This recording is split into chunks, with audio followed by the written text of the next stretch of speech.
आज एक बेहद महत्वपूर्ण खुलासे के साथ भारतीय राष्ट्रीय कांग्रेस के मीडिया प्रमुख पवन खेड़ा जी आपसे मुखातिब हैं। हमारे माननीय प्रदेश कांग्रेस कमेटी के अध्यक्ष राजेश राम जी भी आपको संबोधित करेंगे। हमारे साथ पूर्व केंद्रीय मंत्री और सांसद अखिलेश प्रसाद जी हमारे साथ मौजूद हैं। नेता प्रतिपक्ष सदन में शकील अहमद खान साहब हमारे साथ मौजूद हैं। अजीत शर्मा जी हमारे साथ मौजूद हैं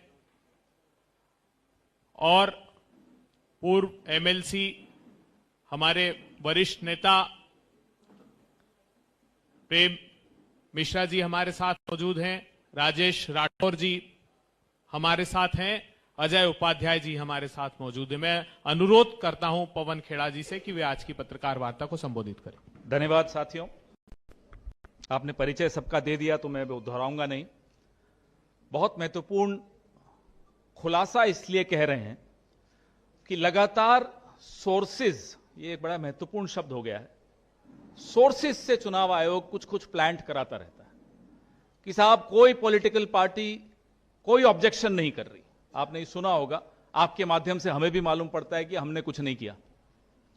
तो वो खुलासा इसलिए है कि कांग्रेस पार्टी ने 89 को हिंदी में क्या कहते हैं, 89 लाख कागज, 89 लाख कंप्लेंट्स, ये बहुत बड़ा आंकड़ा है।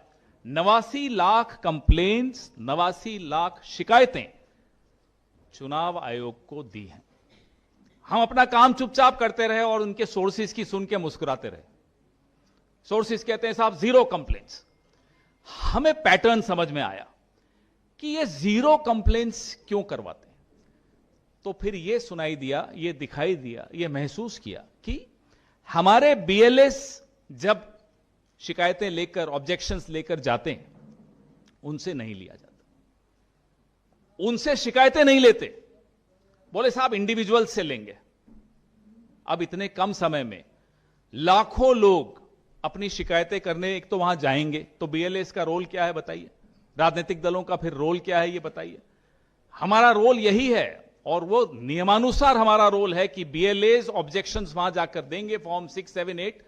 अखिलेश जी तो कई इलेक्शन लड़ चुके हैं, राजेश राम जी इलेक्शन लड़ते हैं, शकील भाई इलेक्शन लड़ते हैं, सबको मालूम है क्या है ये। लेकिन राजनीतिक दलों से शिकायतें नहीं लेने का आदेश ज्ञानेश कुमार गुप्ता जी को आ गया होगा, तो नहीं ले रहे थे। अब 1 तारीख कल है, ऐतिहासिक है। हमारी जो वोटर अधिकार यात्रा है वो 25 जिलों से होती हुई कल पटना में प्रवेश कर रही है और एक बहुत बड़ा मार्च हो रहा है। और कल ही अंतिम तारीख है जब चुनाव आयोग में ऑब्जेक्शंस एसआईआर के तहत जमा कराने का दिन हो। कल वो अंतिम तारीख है। बीएलएस ने बिहार के नागरिकों की आवेदन, आपत्तियां जमा कराने में कोई कसर नहीं छोड़ी, सबकी मदद की। यहां तक कि ऐसे वोटर आए जो आकर हमें कहते थे कि साहब हम तो भाजपा को वोट देते हैं, या हम नोटा को वोट देते हैं, या हम आपको वोट नहीं देते, भाजपा के तो कम थे, नोटा वाले ज्यादा थे, या हमारे और अन्य दलों को देने वाले लोग थे। हमने उन सब की मदद की। आपने देखा था ना उस दिन राहुल गांधी जी को काले झंडे दिखाने 3-4 बीजेपी के लोग आए, 3, उन्होंने उनको भी चॉकलेट खिलाई, जीप में बैठाया। तो हमारी पार्टी की परंपरा यही है, साहब नोटा को वोट देते हो कोई बात नहीं, आओ हम आपकी भी मदद करेंगे। हमने उन सब की मदद की, उनके आवेदन भरवाने में मदद की। अब हमें रसीद, जैसा कि मैंने आपको कहा, नहीं दे रहे थे, फिर भी बूथ लेवल एजेंट 1 महीने से सब कुछ इकट्ठा करके डीसीसी के माध्यम से, जिला अध्यक्षों के माध्यम से हम लोगों ने ये कंप्लेंट्स वहां डीईओ को जमा कराई। अब कंप्लेंट्स बड़ी चौंकाने वाली है, वो आपको बड़ा आनंद भी आएगा और सोर्सेज से जाके पूछिएगा अब इसका क्या जवाब देते हैं। कुल 90,540 बूथ पर 65 लाख वोट काटे गए। आपने सुना होगा वो। चुनाव आयोग ने 4 कारण बताए नाम काटने के। पहला, पलायन के कारण 25 लाख वोट कटे। 25 लाख पलायन के कारण कटे। दूसरा, मृतकों 22 लाख मृतक उनके नाम काटे। तीसरा, पते पर अनुपस्थित थे, not present at the address mentioned, उसमें 9,70,000 वोट काटे। और पूर्व में पंजीकृत कहीं और होने की वजह से 7 लाख नाम काटे। ये 65 लाख का आंकड़ा चुनाव आयोग ने हमें आप सबको दिया। कुछ बूथों पर आप हैरान होंगे, 100 से अधिक नाम काटे जाने वाले बूथों की संख्या है 20,368। 20,368 बूथ पे 100 से अधिक नाम कटे। और इन 65 लाख नामों में 30 लाख नाम इन्हीं बूथों पर केंद्रित हैं। इसी प्रकार 200 से ज्यादा नाम काटे जाने वाले बूथों की संख्या है लगभग 1988। 1988 बूथ्स पे 200 से ज्यादा लोग नाम उनके कट गए। 7,613 बूथ ऐसे हैं जहां पर 70% या उससे अधिक महिलाओं के नाम काटे हैं। बताइए, ये समझ नहीं आता कैसे 70% से अधिक महिलाओं के नाम कैसे कट रहे हैं। ज्यादा करके अखिलेश बाबू बता रहे थे कि पलायन तो पुरुष ज्यादा करते हैं, तो ये महिलाओं के नाम 70% कैसे कट रहे हैं। 7,613 बूथ, 635 बूथ ऐसे हैं जहां प्रवासी श्रेणी में काटे गए नामों में 75% से अधिक महिलाएं हैं। प्रवासी घोषित कर दिया 75% महिलाओं को और उनके नाम काट दिए। ये क्या षड्यंत्र है, क्या साजिश है, आप ज्यादा बेहतर बता पाएंगे, आप लोग खोजी पत्रकार हैं। ऐसा लगता है कि परिलक्षित किया महिलाओं, टारगेट किया महिलाओं को कि साहब इन महिलाओं के नाम काटने हैं। मृत श्रेणी में विसंगतियां आपने देखा राहुल जी के साथ चाय पीते हुए मृतक लोग, कुछ लाशें आई थी, जिंदा लाश कहते हैं अब हम उनको, चाय पी रही थी, बता रही था हम जिंदा हैं। चुनाव आयोग उनको मरा हुआ घोषित कर चुका, उनके नाम काटे हैं। अब 7,931 बूथों पर 75% जो नाम कटे हैं वो मृत श्रेणी में डाल दिया। 7,931 बूथों पर 75% लोगों को मृत घोषित चुनाव आयोग ने कर दिया। लोग जीवित हैं, कई जगह हमने उदाहरण आपको अभी देंगे जहां लोग जीवित हैं लेकिन उनको मृतक घोषित कर दिया। यह जानबूझकर जीवित मतदाताओं को मृतक क्यों घोषित किया, इसका जवाब भी हम आपसे आग्रह करते हैं अगले कुछ हफ्तों में निकालिए। अनुपस्थित लोग जो अपने एड्रेस पर नहीं हैं, 5,239 बूथों में 50 से अधिक मतदाताओं को अनुपस्थित बताकर उनका नाम काट दिया। इन सब आंकड़ों का फिर से जांच होनी आवश्यक है, फिर से सत्यापन होना आवश्यक है, फिर से डोर टू डोर जाकर चुनाव आयोग को अपने कर्मचारियों को भेजकर इसका सत्यापन करना बहुत आवश्यक है। इतने बड़े पैमाने पर एक पैटर्न के तहत आप देख रहे हैं कि कैसे नाम काटे गए। अब हमारी यात्रा चल रही थी, साथ साथ हमारा ये काम चल रहा था। हमारी टीम यहां बैठे हैं जिन लोगों ने बहुत मेहनत की, और ये अलग अलग कैटेगरीज में आपको बता रहा हूं।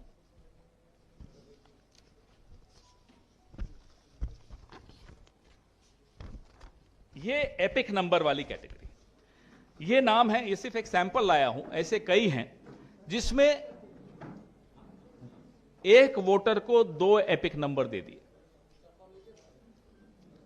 ऐसे अनेक हजारों लाखों में जा रहे हैं। वो कह रहे हैं नीचे रखो, आप कह रहे हो ऊपर रखो, मैं क्या करूं बता दीजिए।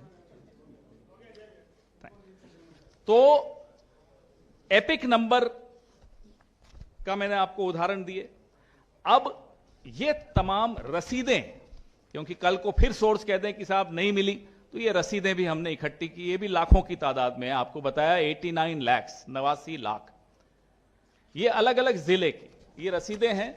चुनाव आयोग की मोहर है, चुनाव आयोग ने रसीद दी है। कल को कोई आपको बुला के कहे सोर्स की तरफ से कि साहब कांग्रेस पार्टी ने या इंडिया गठबंधन ने कोई शिकायत दर्ज नहीं कराई, कोई ऑब्जेक्शन नहीं दर्ज कराई, तो ये प्रेस कॉन्फ्रेंस गवाही देगी, आपके कैमरास गवाही देंगे, आपकी कलम गवाही देगी कि नहीं, हम देख कर आए हैं, ये रसीदें मिल चुकी हैं हमें। आपने देखा पहले भी ये पड़ोस के राज्य में उत्तर प्रदेश में इन्होंने इसी तरह से झूठ बोला कि अखिलेश यादव जी ने कोई, सपा ने कोई दिया ही नहीं ऑब्जेक्शन, तो उन्होंने उस दिन रसीदें बांटी और ये इन्होंने हलफनामे पे झूठ बोला। अब हम भी यही चाहते हैं कि सुचारू रूप से इलेक्शन हो। हम भी चाहते हैं कि एक भी गलत आदमी वोटर लिस्ट पे नहीं रहे और एक भी सही व्यक्ति का नाम वोटर लिस्ट से नहीं कटे। ये हम सबकी जिम्मेदारी है, आपकी भी, हमारी भी, और चुनाव आयोग की सबसे ज्यादा।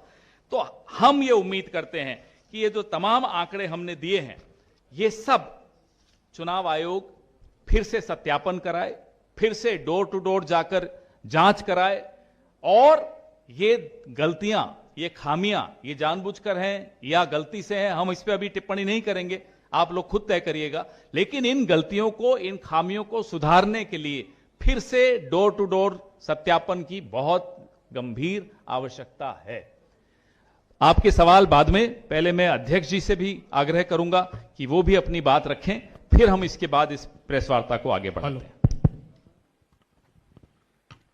सम्मानित इस विशेष प्रेस वार्ता में उपस्थित हमारे बड़े भाई सम्मानित अखिलेश प्रसाद जी और हमारे विधायक दल के नेता शकील साहब, अजीत शर्मा जी और राजेश राठौर जी, अजय जी और प्रेमचंद मिश्रा जी, अभय दुबे जी और सम्मानित सभी यहाँ उपस्थित कार्यकर्तागण और विशेष तौर से प्रिंट मीडिया, इलेक्ट्रॉनिक मीडिया एवं सोशल मीडिया प्लेटफॉर्म के यूट्यूबर सबको प्रति मैं आभार प्रकट करता हूं कि आप लोगों ने वोटर अधिकार यात्रा में अपनी भागीदारी दी। आप लोगों ने गर्मी में, धूप में, बरसात में कई ऐसे चेहरे यहाँ पर उपलब्ध हैं जिन्होंने इस यात्रा को पूरी ताकत दी, बड़े ही ईमानदारी से मजबूती दी, लोगों तक बातें पहुंचाई। कुछ पत्रकार कल के पुलिस द्वारा भगदड़ अचानक करने से कई हमारे पत्रकार के चोटें लगी है, जिसमें एक दक्षा नाम के जो है उसको भी माथे में चोट आई है, तो वो भी उपचार के शरण। तो मैं आपके प्रति पुनः आभार प्रकट करता हूं। मैं विस्तार में नहीं जाऊंगा, सारे बातें का पवन खेड़ा जी ने विस्तार से सारी बातें कह दी, लेकिन दो बातें जो पूर्व से चला आ रहा है, खास करके पहले 20% वोटरों का जब हम लोग इलेक्शन कमीशन ऑफ इंडिया से एक डेलीगेशन लेकर के गए थे, उस समय साफ इलेक्शन कमीशन ऑफ इंडिया से कहा गया था कि 20% नाम कटना ही कटना है और 20% नाम वो नाम कटेंगे जो बिहार से पलायन कर करके वो बाहर काम कर रहे हैं। हम लोगों ने यात्रा के दरमियान कई ऐसे वोटरों से मिले, जनता से मिले, इंटरेक्शन राहुल जी से भी हुआ और जो बातें हम लोग शुरू से कहते आ रहे थे वो रिलेट कर गई जनता के बीच में। और वो रिलेट ऐसे किया कि जिनके नाम कटे, जिनके वोटर ईपिक डिलीट हुआ, वो उनको पता ही नहीं है कि मेरा वोटर डिलीट कैसे किया गया और क्यों किया गया। दूसरी बातें जो प्रत्यक्ष रूप से जो हम लोग उठा रहे थे मुद्दे, कि जिनकी नाम कटेगी और वोटर लिस्ट से, ईपिक से जब वो गायब होंगे और उनको हटाए जाएंगे, वोट चोरी किए जाएंगे, तो उनसे प्रमाण मांगा जाएगा। तो कई ऐसे वोटर आए जो इनके नाम पता चला तो उनको ये पता नहीं है कि मेरे नाम क्यों कटे, और अब जुड़वाने के प्रयास कर रहे हैं। तो काफी हैरान और परेशान लोगों को हम लोगों ने पाया, और इस बात से लेकर के कि उन्हें आवासीय प्रमाण पत्र बनाना, जातीय प्रमाण पत्र बनाना भी बंद हो गई है बिहार सरकार से। तो उनसे जो प्रमाण मांगे जा रहे हैं और कि आपको नाम, यदि वो जाते हैं बीएलओ के पास तो कहते हैं कि आप प्रमाण लाओ, आपका नाम कटा हुआ है तो हम आपको जोड़ेंगे। लेकिन प्रमाण बनाने जाते हैं तो ब्लॉक में प्रखंड विकास पदाधिकारी, अंचल अधिकारी के लेवल पर उनको सीधे तौर से लौटा दी जाती है, भगा दी जाती है कि अभी ये सारे बंद है। अभी इलेक्शन के पहले जो एसआईआर चल रहा है, जब तक ले एसआईआर चलेगा तब तक ले हम लोग जातीय प्रमाण पत्र, आवासीय प्रमाण पत्र या किसी भी तरह का हम प्रमाण पत्र नहीं इशू कर सकते हैं। तो जो आशंकाएं थे आदरणीय राहुल गांधी जी का प्रेस वार्ता में, जिसमें उन्होंने विस्तार से बताया, और आज वही स्थिति जनता को राहुल गांधी जी के बातों को रिलेट कर गया, उनसे संबंधित हो गया, और जनता के आज विश्वास लोगों में जगा कि कांग्रेस पार्टी और इंडिया गठबंधन के तमाम लीडर जो कह रहे थे, सचमुच ये सच बातें सामने आ गई और इलेक्शन कमीशन और सरकार मिलकर के नामे काट रही है। तो यही मोटे मोटे हम आपके बीच अपनी बातें रख रहे थे। लेकिन इतना बता दूं कि ये कारवां रुकने वाली नहीं है। हम जनता के लड़ाई आदरणीय न्याय योद्धा राहुल गांधी जी के नेतृत्व में, इंडिया गठबंधन के नेतृत्व में हम लड़ाई को जारी रखेंगे। भले ही हमारा वोटर अधिकार यात्रा का 1 तारीख के हम विधिवत समापन करेंगे, लेकिन हम इस यात्रा को जारी रखेंगे। आपके बीच यही कह करके अपना वाणी को विराम देता हूं। बहुत बहुत धन्यवाद। Thank you sir.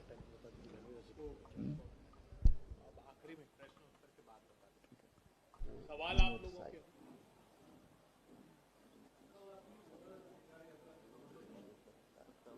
सर।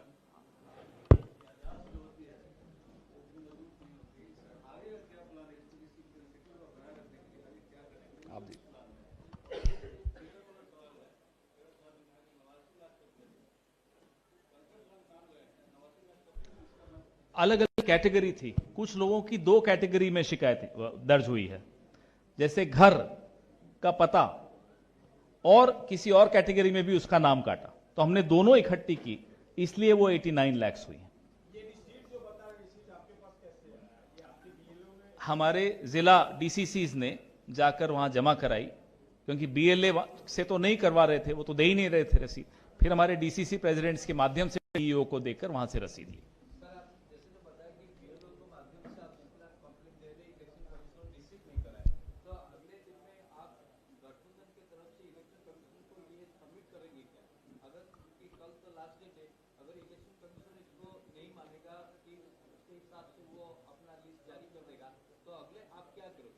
अभी आज बता देंगे तो वो फिर ठीक नहीं रहेगा। अब 1-2 दिन आप इंतजार करिए, पूरा तैयारी है।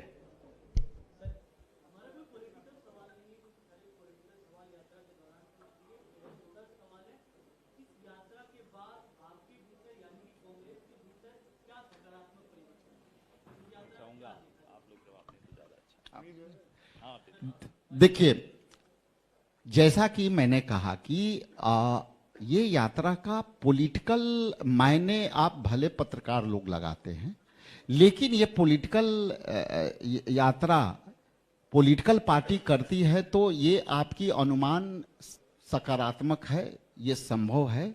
लेकिन ये जो स्पष्ट रूप से है कि हम उन वोटरों के अधिकार की लड़ाई लड़ रहे हैं जिनके संविधान में दिए गए मौलिक अधिकार के तहत वोट के अधिकार से वंचित किए जा रहे हैं, तो हम उनकी लड़ाई लड़ रहे हैं। ये कोई सरकार बनाने की लड़ाई अभी हम नहीं लड़ रहे हैं। जिस दिन सरकार बनाने की लड़ाई, पॉलिटिकल लड़ाई लड़ेंगे, वो भी आपके बीच होगा, मैं इतना एश्योर करता हूं। अखिलेश जी भी इस पे कुछ कहना है? देखिए, जो सकारात्मक परिवर्तन आया है, पूरे बिहार भर में जितने जिले से ये यात्रा गुजरी है, नौजवान किसी तबके का हो, किसान हो, महिलाएं हों, सब लोग सड़क पर आया राहुल जी के इस मूव को सपोर्ट करने के लिए, क्योंकि सब लोग कंसर्न था। जो देश की आजादी के बाद सबसे बड़ा अधिकार मिला, वो एक व्यक्ति एक वोट का अधिकार था। तो ये घर घर में ये बात फैली, हर टोले में, हर मोहल्ले में, हर गांव में। तो तो सबसे सकारात्मक पहलू ये है कि राहुल गांधी जी के इस मूव के साथ पूरा बिहार जुड़ गया। आपने देखा होगा सासाराम से जो यात्रा शुरू हुई वो कल भोजपुर तक, और भोजपुर में जिस तरह की स्थिति बनी थी आप लोगों से छिपा नहीं है।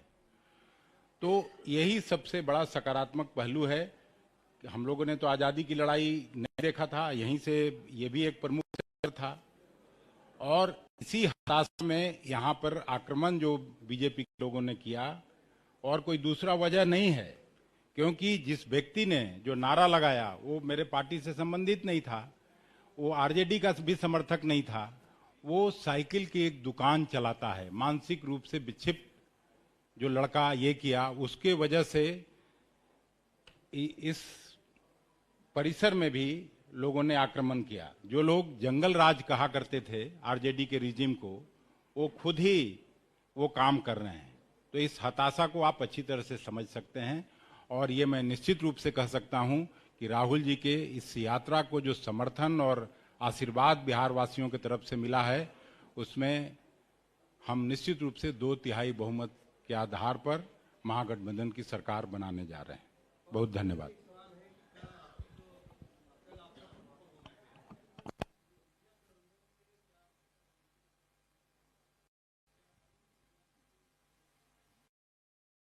जी, वहां से जो आपने बताया टीएमसी से वहां से आ रहे हैं और भी दल, इरफान पठान, और भी लिस्ट अभी हमारे पास आएगी, शाम तक हम अपडेट कर देंगे। नहीं, सारे लोग दीजिए ना, बोल देते। अखिलेश जी के पास है नाम, दीजिए ना। एक सेकंड। सॉरी, यूसुफ पठान जो सांसद हैं टीएमसी की तरफ से, वो रिप्रेजेंट कर रहे हैं।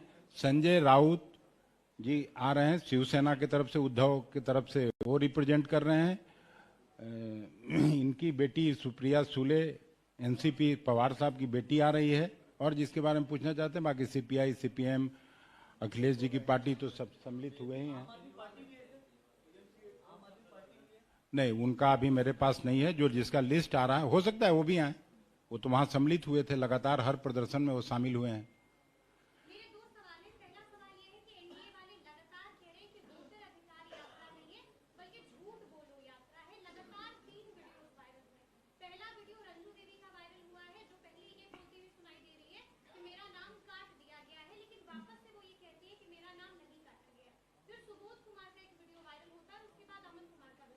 मतलब 65 लाख नाम कटने के बाद भी इस सब बात को आप लोग सीरियसली ले रही हैं?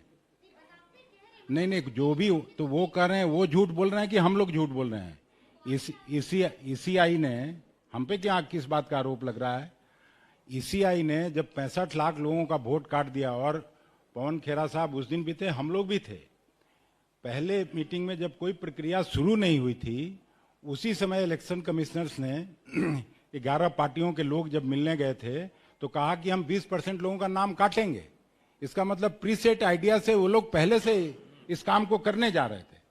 तो अब इसके बाद ये झूठ कौन बोल रहा है, ये समझी जा सकती है। अकेली 2 पार्टी है, भारतीय जनता पार्टी और जनता दल यू, जिसका रिएक्शन कोई कुछ नहीं आया, और वो लोग लगातार ईसीआई के सपोर्ट में कर रहे हैं। बाकी उनके मित्र दल भी, टीडीपी जैसी पार्टी जिनकी वजह से सरकार में है, ये मोदी जी प्रधानमंत्री हैं, उनका भी ऑब्जेक्शन आया है। उपेंद्र कुशवाहा जी का भी आया है। नहीं, कई मित्र दल, मैं 2 लोगों के अलावा सब लोग चिंतित हैं। धन्यवाद।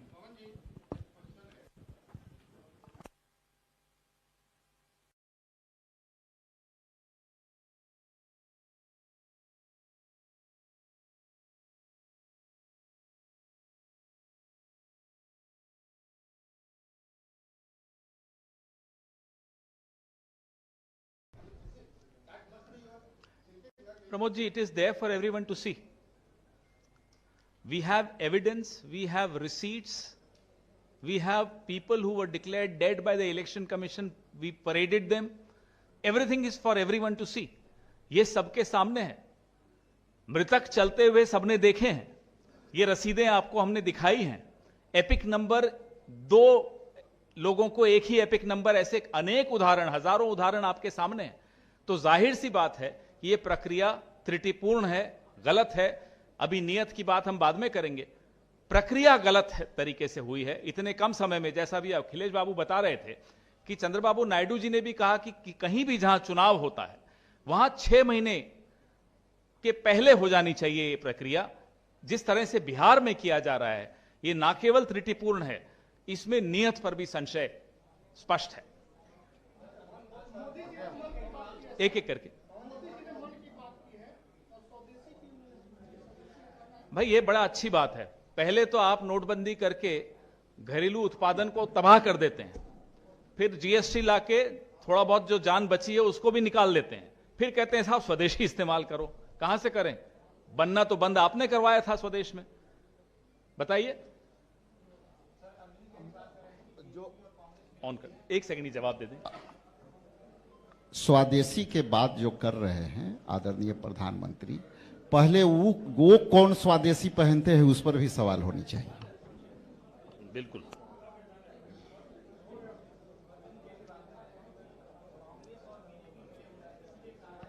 अब इस राज्य में ऐसे व्यक्ति का नाम लेने की क्या जरूरत जो प्रासंगिक ही नहीं है, छोड़िए ना उसको।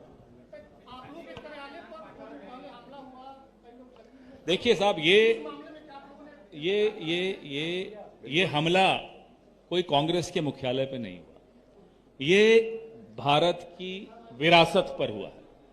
मजरूल हक ने जिस आश्रम को बनाया हो, जहां बाबू राजेंद्र प्रसाद ने अपने अंतिम जीवन के अंतिम दिन यहां गुजारे हों, जहां विमर्श होता हो महात्मा गांधी का बाबू राजेंद्र प्रसाद के साथ, जयप्रकाश नारायण जी के साथ, उस पर हमला संघ के 100 साल खत्म होने पर, यह उस पर हमला नहीं है, ये उस सोच पर हमला है जिसके खिलाफ, जिस पर हमला संघ शुरू से करता आया है और हम उसका मुकाबला अहिंसक तरीके से कर रहे हैं। आगे जो जो कार्रवाई होगी अध्यक्ष जी आपको बता पाएंगे कि क्या कार्रवाई करेंगे हम। लेकिन हैरानी की बात है कि मंत्री खुद आकर, दो मंत्री आकर यहां हम पर हमला, हमारे देश की विरासत पर हमला कर रहे हैं। हमारे अध्यक्ष जी राजेश राम जी के फोटो फाड़े जा रहे हैं।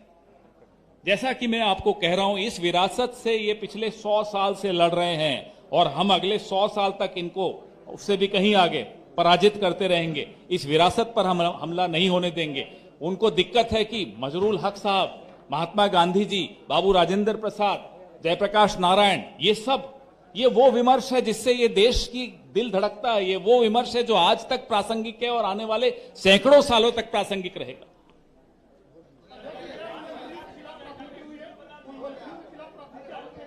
प्राथमिकी हुई है ना, बताइए। हम लोग सभी पर जो सुसंगत, न्याय संगत जो भी प्रक्रिया है, लॉ एंड ऑर्डर से संबंधित, हम लोगों ने FIR दर्ज कराई है। और जहां तक हम सत अहिंसावादी लोग हैं, हम अपने वैचारिक भावना को इस तरह से बहने नहीं देते। लेकिन जो लोग ने किया है वो खुद समय पर जवाब देंगे। ये मैं बता रहा हूं आपको, जब हमारे लोग FIR करने गए, दोनों मंत्रियों के नाम डाले गए थे। थानेदार ने कहा कि नहीं, मंत्रियों के नाम हटाइए तब एक्सेप्ट करेंगे, नहीं तो सनहा के रूप में लिया, FIR दर्ज नहीं किया।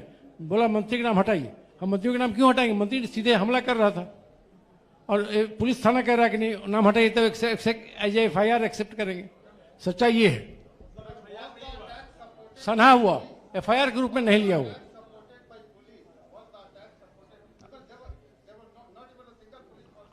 अब आपके सवाल में ही जवाब आ गया। धन्यवाद। सब मंत्रियों के बॉडीगार्ड ही तो हमला कर रहा था। सर प्रोग्राम फाइनली बता दीजिए। एक सेकंड अध्यक्ष जी, कल का कार्यक्रम बता देंगे। आप बताइए मुझे प्रोग्राम कल का प्रोग्राम। हाँ बता रहे हैं, अभी बता रहे हैं। मुझे बताइए अध्यक्ष जी, बताइए। 10 बजे से लो।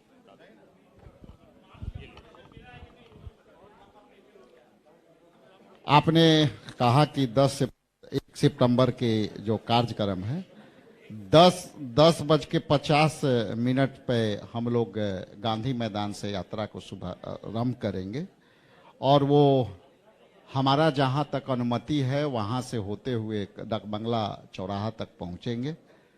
इसमें सभी इंडिया गठबंधन के तमाम नेता उपस्थित रहेंगे, लेकिन मेरा जो स्टार्टिंग टाइम पॉइंट है 10:50 गांधी मैदान से। क्या